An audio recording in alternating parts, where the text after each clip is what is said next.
This is the Global Podcast Network, where executives and professionals connect, share, and inspire. Stay tuned for the conversations that drive success.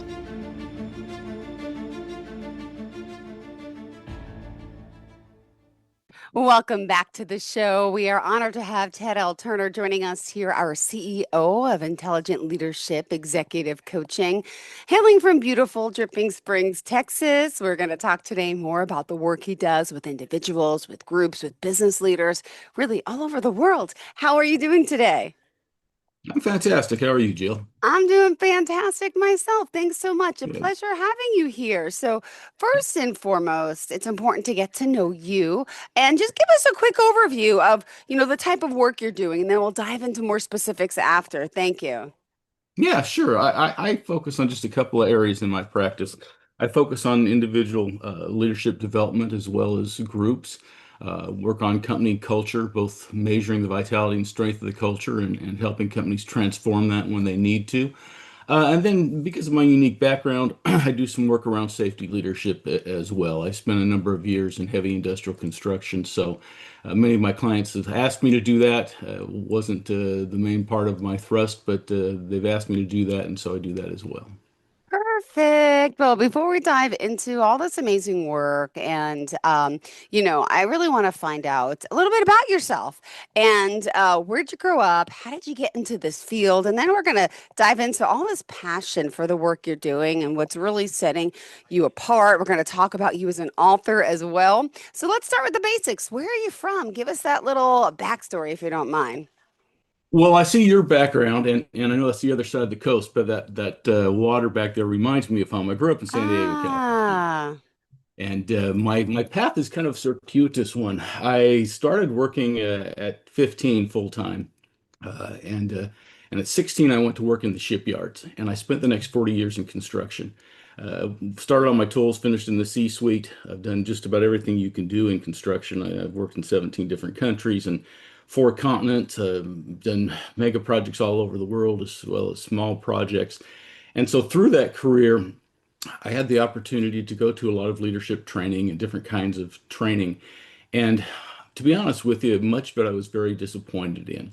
There's very few leadership development courses or programs out there that really are leadership development.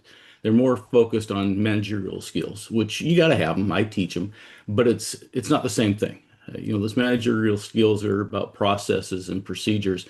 And leadership is about people. It's about expanding your influence and helping people to achieve more individually and as a team. So I just had this disappointment in many of those things, even the things that I would say were worth the money, were worth the time, did make me better at my job. I always felt that there were pieces missing. And as I moved up the food chain and had more control over how to develop people, I implemented some of my ideas and they worked. After 40 years in that career, I decided to retire, thought about the things that I was passionate about, that I had the most fun with, and that was really mentoring people. I mean, it's cool to build some big edifice and say, hey, I had a hand in that. But it's much cooler to see people realize their dreams and their goals and know that you played a little part in that. Those mega projects all over the world, you're literally building a team from all over the world. People with different backgrounds, different culture, different education, different languages, religions, and you're dropping them all in a country that probably none of them have ever been to. And somehow you expect them to get along, you expect them to be productive, you expect them to be safe. And so building those teams really was something that excited me too. So that was a long way to get to your question. How did I get into this? When I retired, I wanted to keep doing those things. So I took my anecdotal experience and my 40 years experience, and I went out and I got some serious training on what a coach does and got some different certifications. And, my philosophy has always been if you build the person, they'll build the business. And I luckily got hooked up with a system that already existed that did that really focused on the individual. So that's how I got to where I am today. Now I focus on just building better leaders so they can build better lives, strengthening company culture. Beautiful. Well, thank you so much. And really, I know, you've had your fair share of obstacles as well. Could you share a little bit about that and how you mentioned that success is really about changing your circumstances, right? It really is. Yeah, funny you should say that. Often we hear people use that phrase, that under the circumstances, right? Well, I could have, but under the circumstances. And my initial thought to that is always, well, what are you doing under there? You Yeah. know, success is about changing your circumstances. And Yeah. yes, and I'm not being Pollyannish. I mean, people have trials, people have difficulties. We all do to one degree or another, whether it's True. an educational thing or an experience thing, or you're the wrong color, or you're the wrong gender, or you went to the wrong college, or you didn't go to college. There will always be roadblocks. But when I think about the biggest common roadblock, it's really ourselves. We are often what holds ourselves back. And so that's one of the areas that I spend most time with my clients, figuring out what makes them tick. What are you doing to yourself that holds you back? What are your derailing tendencies? And what are the strengths that you have that you're just not applying? Just because we're good at something doesn't mean we're comfortable doing it. So I think that's the biggest obstacle. There will always be a challenge. The key to that is having a bigger dream than the challenge is. If the dream's bigger than the challenge, then you go past the challenge. If it's not, then the challenge just stops you. You run into a stop sign and you can't see that dream anymore, and we give up. And here you are knowing then it's possible to get back on the wheel, get back on that horse, right? Because that's what you're helping so many people do. And I want to talk about this. All your passion. Why do you do what you do? I is there an answer to that? Why do I do what I do? Because I enjoy it is the simple answer. Again, like I said, throughout my career, and it's a varied career. I worked in shipbuilding, worked in heavy industrial, worked in commercial. I've run $5,000 projects. I've run $3.5 billion projects. I've had a lot of experience. I've seen a lot of the world's people and places. All that really pales to watching someone develop, to seeing that light go on in somebody's eye, and they realize the potential that they have, or they realize they can have a bigger dream, or yes, success can come to them too. That is very fulfilling. I've always gotten the biggest enjoyment out of that. I've done a lot of work with at-risk youth and people who are underrepresented in different industries. Way back, probably 20, 25 years ago, I got involved with a group called Magic, which is Mentor a Girl in Construction. And so I've continued those types of things, and it just is fulfilling. I think as we lift others, we can't help but be lifted ourselves. So where does that passion come from? I don't know. Probably because I had parents that were like that. They were always serving people quietly, didn't draw attention to themselves. When my parents passed, it was amazing to me how many people came up and said, "Hey, your mom did this or your dad did this," and things I didn't know. But I just grew up in a house like that. We just looked for opportunities to lift others. Oh, well, this is beautiful. I love your energy. I love your eagerness to help so many. And really, I want to talk a little about, some of the methods you're using here. And then, gosh, there's so much to you, your leadership workshops, and I want to talk about the book still so much. So, tell me your approach and how you're working. Well, I deliver my services in a few different ways. These workshops are well, there's a couple of different ways these workshops happen. Often a company will bring me in to work with their executive team on some initiative they're working on, or just in general to make them more effective. But I do a lot of workshops that are sponsored by different trade organizations. You know, Often a larger company can afford to bring in a coach and have them spend all their time with them. But sometimes these smaller companies don't have that kind of budget. So when these trade organizations sponsor a workshop, they can afford to send one or two or three and Yeah. get some interaction. So we do that. But in working in those workshops, I keep them small. I mean, you could do what I do for the 400 people. I won't. I keep them small because I want to move the needle. There's too much ROI that gets wasted on these things. And so I keep my workshop small so that we can actually do some one-on-one stuff, spend some time. But what we do to get to the core of your question is we start with some assessments, as many do, but our assessments are quite unique. They're not based on personality. Again, not knocking those. There are some that I use, they have their Okay. place. But personality assessments is about how you prefer things to be or how you prefer to act, which isn't often how you act.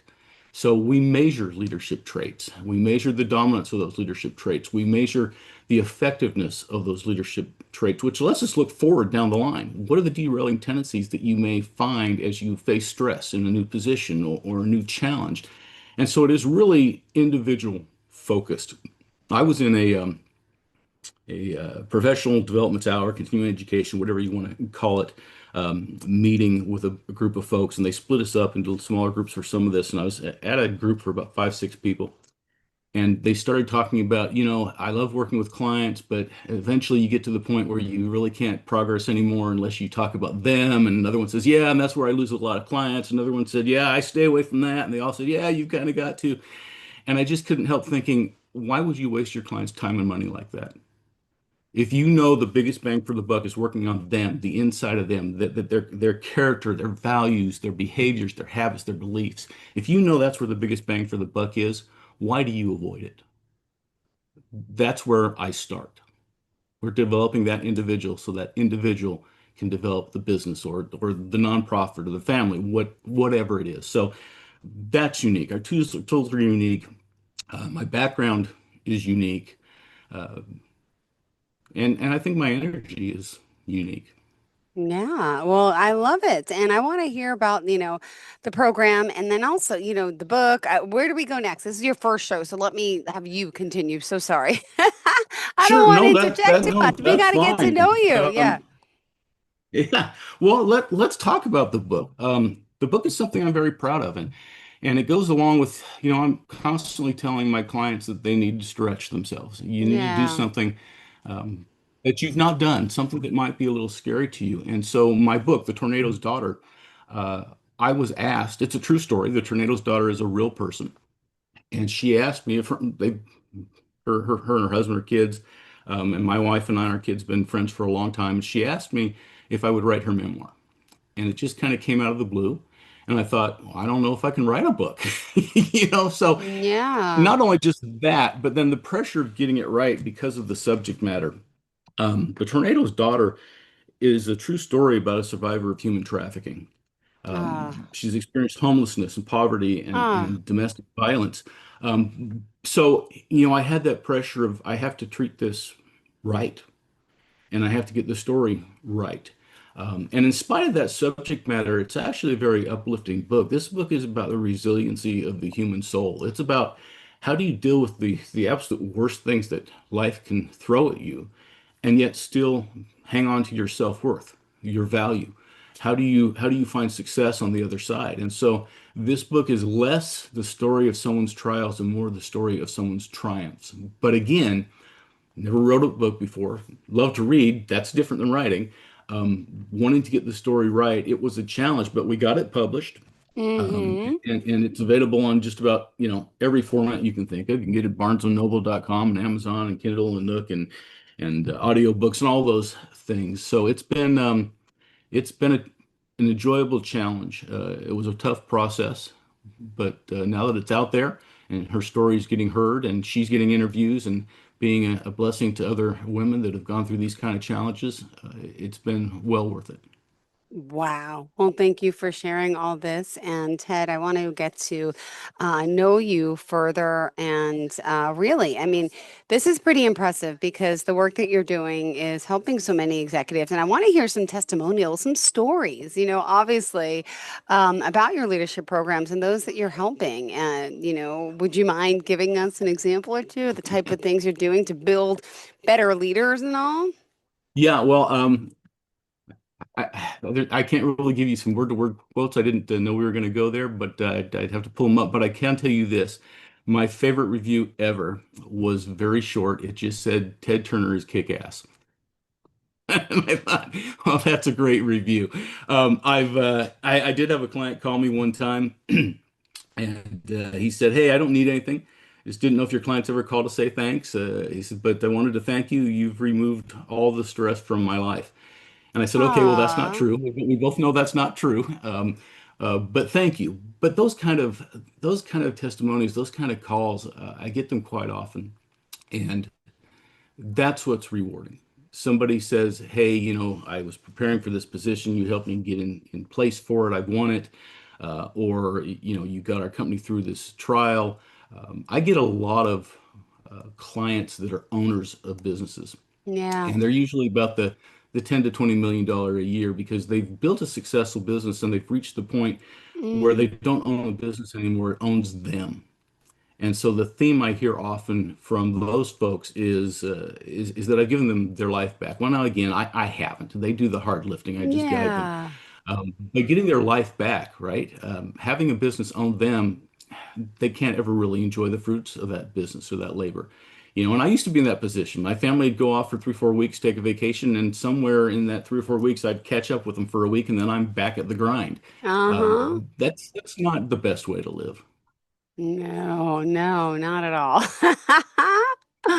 Oh my goodness. And where are we going to see you next? I mean, you're keynote speaking, where are you in the world? Well, let's see. I've got workshops going on. The next pure speaking engagement is actually just less than a couple of weeks away. I'll be speaking at the Texas Public Owners Forum in San Antonio, Texas, and that's in August 7th, I believe. Oh my goodness. And this clearly is an impact on so many. And what else did you want to share about your coaching, the process, and all those that you're helping? Well, I think as a general message to people, I would say to doubt your doubts before you doubt yourself, Yeah. before you doubt your abilities. One of my favorite quotes comes from Shakespeare. He said, "Our doubts are traitors that make us lose the good we oft might win by fearing to attempt." Another favorite quote is Henry Ford. He said, "Whether you think you can or you can't, you're right." And so I would tell people that my message is you can. You may not be able to do it alone. There may be challenges, but take the blinders off, take the fetters off, think differently, think big. Remember when you were a kid and you had those big dreams. Didn't matter how impractical they were, you had them and you believed in them. So don't let life beat you to the point where you think that your options are now limited. They're only as limited as your sight. And let me ask, for those people out there, especially these VPs types, the director types, right? Because those you're working with, Mhm. mostly leaders on real senior levels. What are some of the challenges that you normally, face? Well, there's some universal challenges. Now, to clarify a little bit, most of my work is senior leaders, like you said, but I often work Okay. with those that are being prepared for that spot. And I work with more junior folks. What I do is not necessarily aligned for entry-level leadership, although I have an online academy that takes care of those folks. So, a lot of times what I face with the more senior folks is this belief that they always have to have every answer themselves, that they can't let anyone see any kind of weakness, that they've always got to be right. And that's a real detriment to leadership. The idea that none of us is as smart as all of us is something that we really need to embrace. And so that's a challenge, mostly for senior leaders, although it happens with younger Yeah. leaders too. Sometimes on the other end of the spectrum, where they don't have the experience, they can tend to cover up that lack of experience with an overabundance of confidence or arrogance. But that's it. Being teachable, being a little bit vulnerable in front of your Yeah. team, and it's okay to let them know you don't have every answer. Uh, Yeah. you know, Being last to speak in a meeting is hard for some executives because they're used to leading. And yet you'll reach a point in your career where as soon as you speak, debate stops. You stifle information Interesting. flow. Sometimes it's good being Yeah, last then, right? it is. Yeah. And I noticed that in my career growing Yeah. up.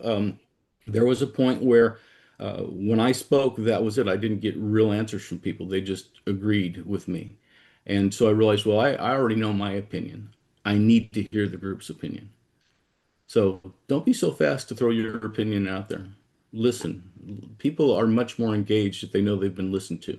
And they are much more understanding if you make a decision that's not aligned with their thinking, if they know they've been listened to.